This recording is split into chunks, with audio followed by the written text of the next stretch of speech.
Good afternoon. I hope that you don't run to the exits. This isn't a fire drill. It isn't anything horrible that I'm going to say to you that's going to make you leave the building in a big hurry. We've entitled this presentation with a little help from our friends.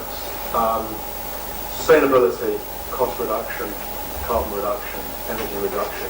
It's a tough sport, and it's not one, I believe, is an individual individual pursuit. It's a team issue.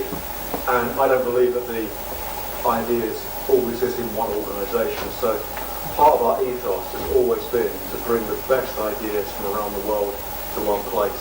So I've been very glad to actually be representing not just ourselves today, but also 4 of our partners who are also with us at the issue later. So that's the way we look at the business. It's a small, medium-sized enterprise, but with a network that makes it a rather significant size. So how we see energy reduction is very much a team sport with a little help from my friends.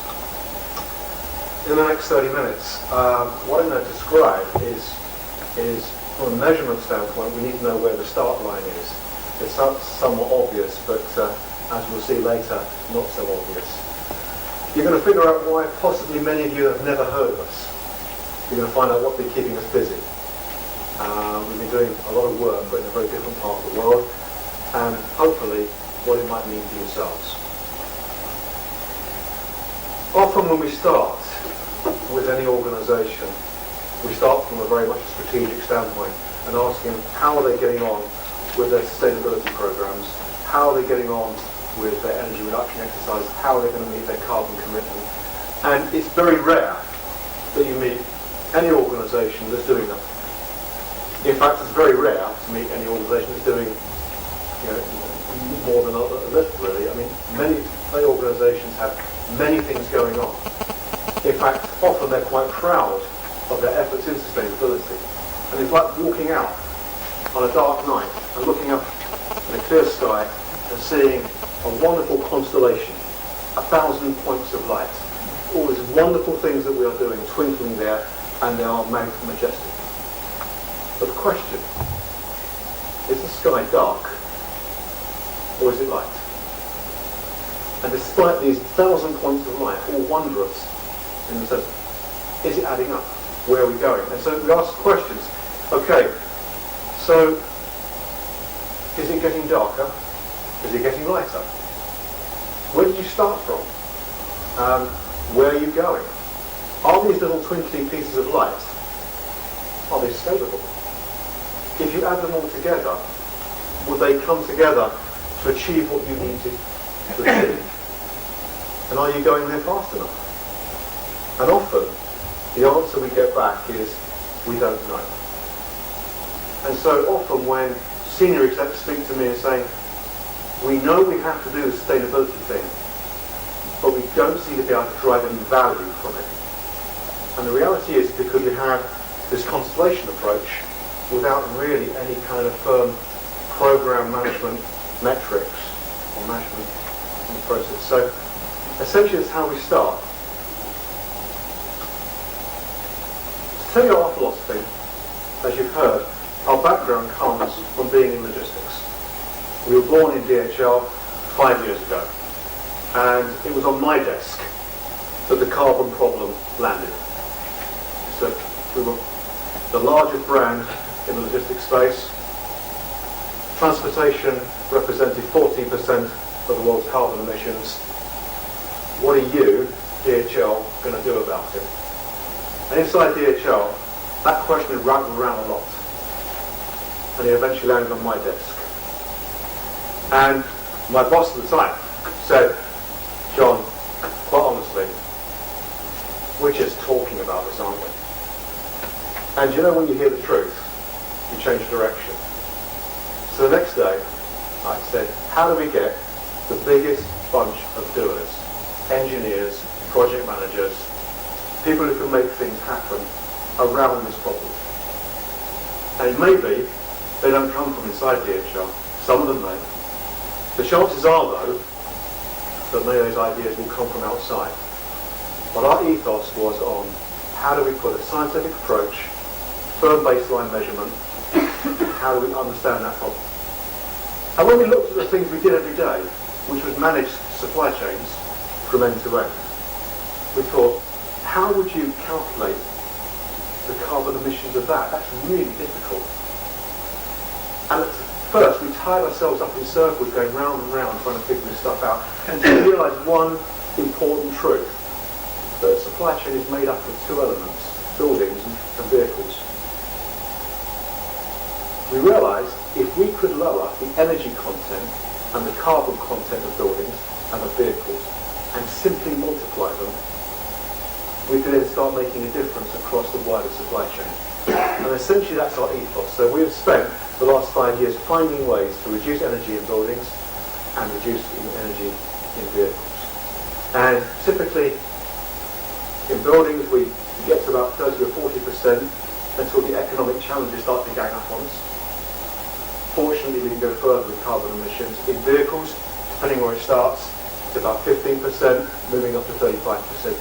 Significant improvements in energies in buildings and in vehicles that were already good, which is interesting. So, that's how we see the building blocks, how we approach sustainability. Now, the neutral group. I'll let you into a secret. It sounds like a big corporate, doesn't it? A group of companies, PLC, sounds grand. Originally, it was a group of ideas. To begin with, we thought, what is the one silver bullet technology multiplied by our scale that can make a big dent in this problem? And the answer is, there are no silver bullets. And that's why I believe it's a team sport. We realised that we had to improve incrementally in 100 places with 100 different technologies. So then we changed our approach and went to find all the best of breed technology companies we could find, all the areas that we thought mattered, and brought them together. And that essentially is today the neutral group. A group of ideas, a group of capabilities that come together to deliver the outcomes. Now to do that, you have to have a common philosophy. And our philosophy is simple. It's assess, reduce, reuse, replace. We have to start by measuring, assessing where we are, and often that brings tremendous insight. We need to reduce what we're doing, often reuse, and only in extremis can we replace items to get to our goal. We have to start often with strategy, but we must end in execution and delivery of results. And that delivery of results often informs the strategy the next time around to do it in a better way, i.e. a learning organisation. I want to give you an example. And I said at the beginning what's been keeping us busy and perhaps why it is that many in the room may never have heard of us. It's because we've been active in Asia Pacific.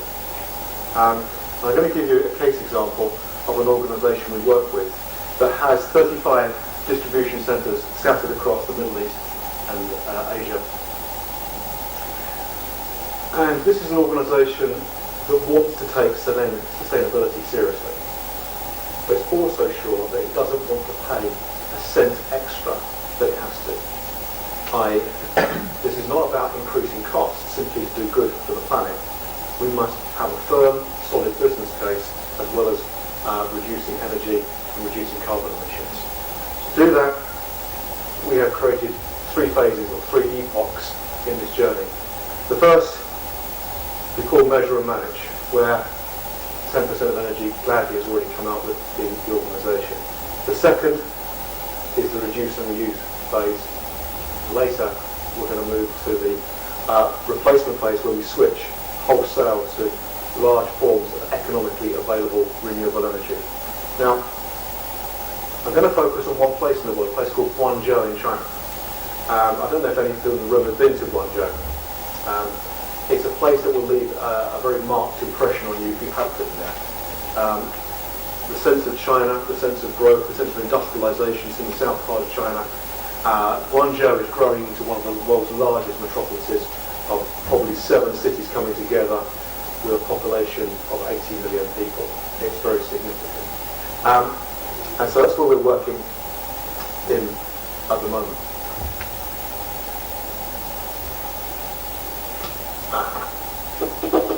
Let's figure out where we started from.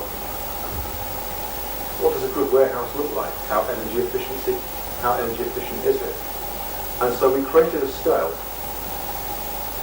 that ranks warehouses, normalised anything that can change. So, for example, we want to compare Guangzhou with a warehouse in Germany or a warehouse in the United Kingdom.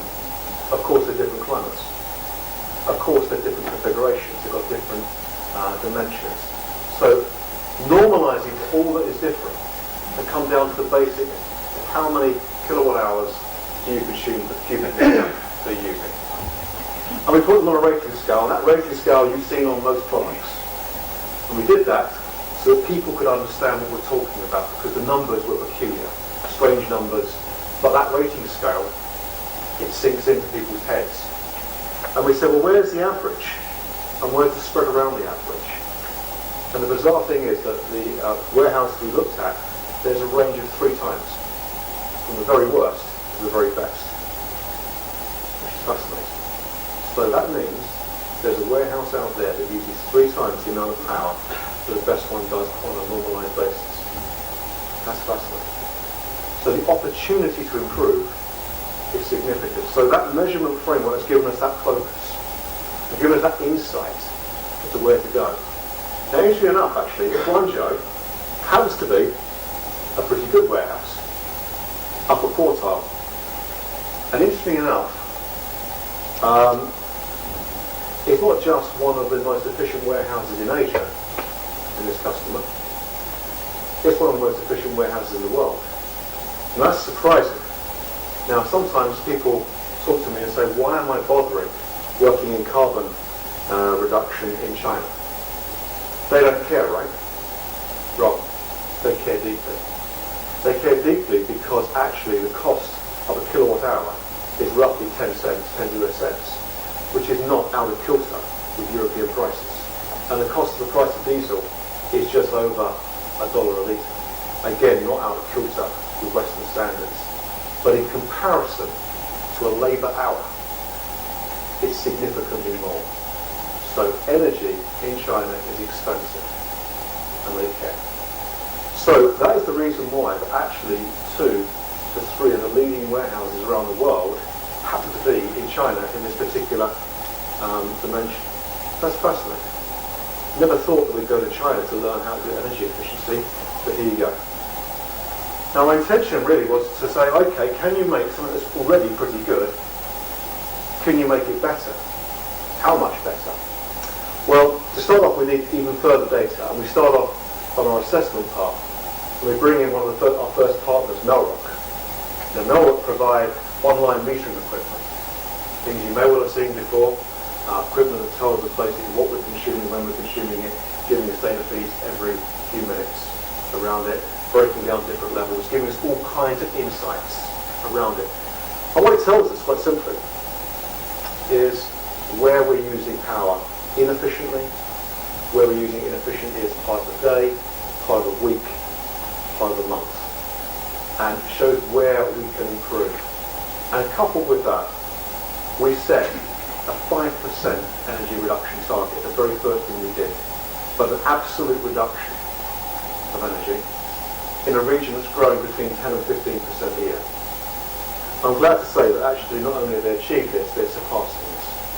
And this is simply using no capital, just raising attention to where energy is being spent and directing management attention towards it and fixing it. And some of the things we found, all kinds of interesting things come out. We find, for example, that warehouses sit with a cluster of neighbours, and often they share utilities, but they're not sharing in a particularly fair way. We found all kinds of utility bill errors when this has been focused on, all kinds of challenges. But what we also do find is the real insights on where we can focus our next steps on. So 5% absolute reduction in energy sounds a bit modest, but in a region that's growing between 10 and 15%, it's really quite substantive. But what we also find from the metering was something we didn't know. It's about wasting volts. Wasting volts. We don't waste volts. We just get the electricity from the utility company. Well, the quality of the electricity coming into the building sometimes can be very variable. Sometimes the voltage can be too high, sometimes too variable, and the nature of which the power is being used in the facility transforms it. So we have an opportunity. We would never have seen this without metering. Now here we see, Guangzhou and China, we are using 240 volts, but we only need 220. Simple maths, ratio between the two numbers is 7.5% reduction in energy. So using another of our partners, EcoAdapt, we basically perform very smart technology to smooth and optimize that voltage. We're now supplying that at 220. That saves energy. It also saves wear and tear on the equipment we're using. Again, we would never have seen that if we hadn't have metered the warehouse to start with, nor will we be able to prove that was the benefit coming back. And we spent capital as we needed to make certain we had a return. Now, what it also starts driving us towards the metering is a breakdown of where we spend energy. Now, these warehouses we work in happen to be temperature controlled. They've got freezers, they've got chill areas or whatever, and so refrigeration is the biggest source of energy. But in every warehouse we work, there's always lights. Lights are always there. So in refrigerated warehouses, lighting is the number 2 source of consumption, but in ambient warehouses, often number 1. So the point is, have we seen the light? And I think today that maybe 5 years ago, people would go around and do demonstrations and demonstrate that most light bulbs today are very effective heaters, or very inefficient heaters, sorry, I should say. And they put out way more heat energy than they put out light. I think a lot of people in the room would know that. Essentially was, how can we use LED technology, its highest form in America, and can we bring it to China, and can we use it in a high bay warehouse 12 metres high, and provide adequate lighting at peak base level. So we aim to put 200 lumens at floor level in with it. Now a lot of people say you can't do that, LED technology isn't good enough. It's too blue, it's not enough power, whatever. You are cheating on the light. We are providing more light than we did before. Here are 2 examples on the left. It's 2 adjacent aisles. The one with conventional lighting with 400 watt halogens. On the right is new LED lights. Now, these 2 photographs have not been got, but this is how it appears for real. The right hand is obviously far better lit, and it's using 85% less energy. So that's really quite interesting. Now, in a chill warehouse, light energy is probably about 20% of the energy. So 85% of 20% is a very significant saving overall. So well worth it, and again, this is technology that's producing a very, very good payback. What makes it worse? If you take these lights and now you put them into cold spaces, the halogens, you've got to take the heat out again, so the savings are even greater in this area. So this is light technology. Now, a lot of this is not new news to people, but making this happen for real at scale is. I mentioned before that refrigeration really is, though, the big story with our warehousing. If you win, you're able to save energy in cooling. You are likely to save energy overall, and you're likely to win the game and achieve the goals you want. The trouble with refrigeration, though, is that every plant is different. Every plant has its own characteristics. So unlike lighting, you can't take a cookie-cutter approach. You have to find answers that are very specific to that and that. So what we looked for was characteristics that made them similar. And we looked at the loss of refrigerant. The refrigerant is the liquid that goes around the cooling system that helps it achieve the temperatures. But unfortunately, all systems leak. Some systems leak not a lot, some systems leak a lot. Unfortunately, the global warming potential of these refrigerants when they're released to the atmosphere is rather great. Freon are commonly used has got a 1,500 times impact of CO2. Every gram of freon release is equivalent of 1,500 grams of CO2. 404A, which is another commonly used refrigerant, is even worse. It's 3,000 times. So often the refrigerant leak is a significant part of the carbon footprint and can represent more than 15% of the site's footprint. Surprising, such a small thing, also from a cost level quite small, but a big. But we found another insight. And the insight we found was essentially that there is a relationship between systems that are running and leaking badly and don't have the right level of refrigerant inside of them can also be the less efficient warehouses. It's a bit like the air conditioning in your car when you're running a bit old, the system's undercharged, it's working very hard, but it doesn't seem to be working very effectively.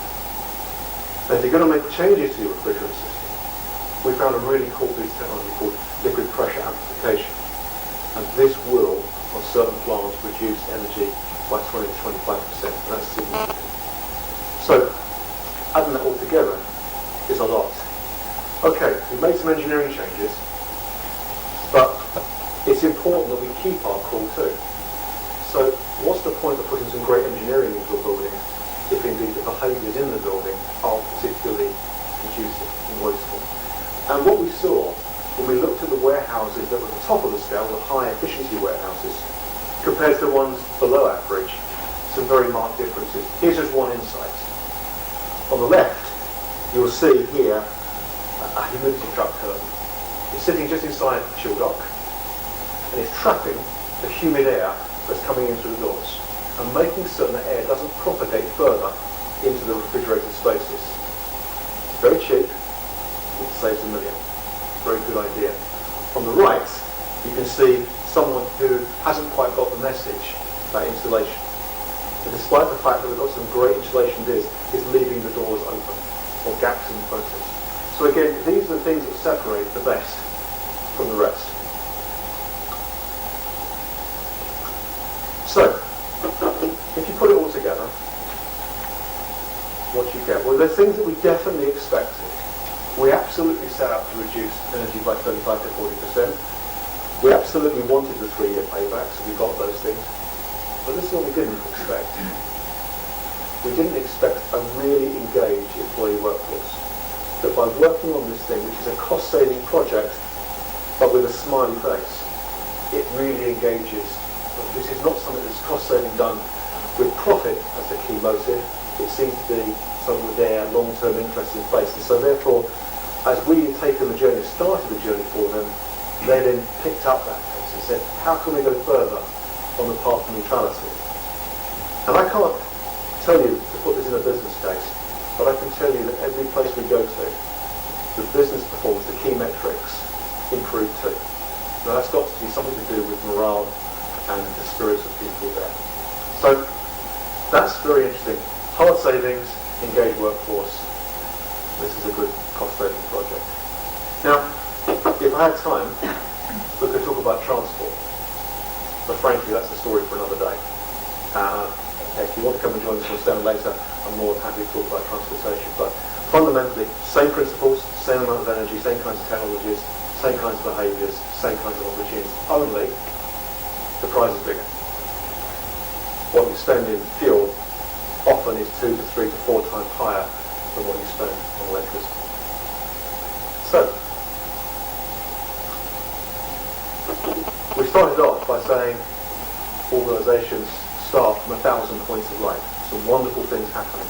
But how do we turn it into £1,000 of savings? And that's really the step change that us and our partners have worked with around that. So that's all part of what we do. And if what we say interests you, intrigues you, if in fact we've got some different points of view and want to take issue with some of the things we say, we welcome that discussion with you on our stand. So, at the end of this session, if you want to come and join us, you're more than welcome. But I think we have, 5 minutes now? 5 minutes for questions.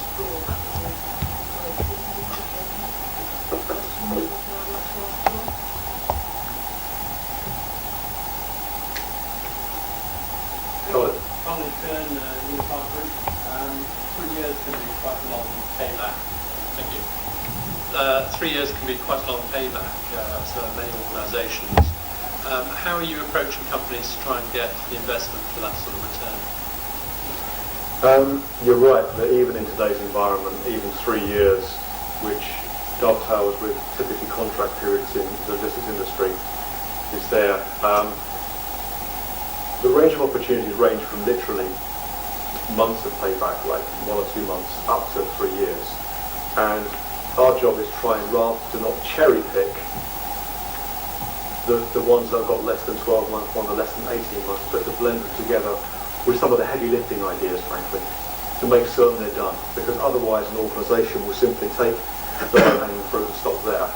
We want to create that momentum beyond that point. So often the 3 years is a blended experience, and we demonstrate that each of those things will happen. At times customers will challenge us and say the lifetime of a site may be the wrong place to do it, and it's the wrong thing to do at that particular site. But interestingly, we do get clients who say maybe we shouldn't concern ourselves at 3 years, maybe we should look longer than that, and that depends on their point of view. So typically we try to draw the line at 3 years and get the average inside 3 years, but try to produce it as a blended solution rather than say just cherry pick the ones that have got 12 months payback.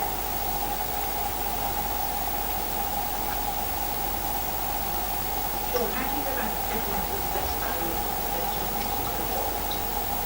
Right. The best value ones, well, once you've got the metered background and you've got all the data on what you're spending, the business case becomes quite easy. We know roughly what the capital and installation costs are, the cost of change. We know what the energy spend is. We can work out very quickly the ones that will fly and the ones that will not fly. Quite often we will go through that at a very high level with our clients, say, these ones will work, these ones won't work. But it's having the data, and it pinpoints exactly the ones to go after. What we have done is found that going after one warehouse at a time sometimes doesn't make sense. If you can go after clusters of warehousing where you can leverage costs over a number of items, like for example lighting, where you can leverage that solution across dozens of warehouses, you can lower the delivery costs and bring those bit points in. So you can literally line by line go through the items and say yes, no, yes, no, yes, no, the ones you're going to do. It's completely data driven. And you don't have the sense of saying that it won't happen, and at the end of the project that the client hasn't got the payment they're looking for, because with the online metering they're measuring every step of the way the intervention you made and the impact you had. So it actually makes our life a lot easier, and it takes an awful lot of the guesswork and estimation out of the process.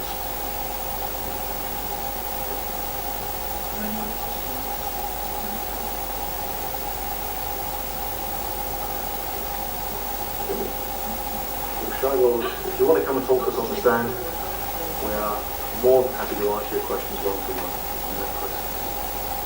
Okay. Thank you very much, John.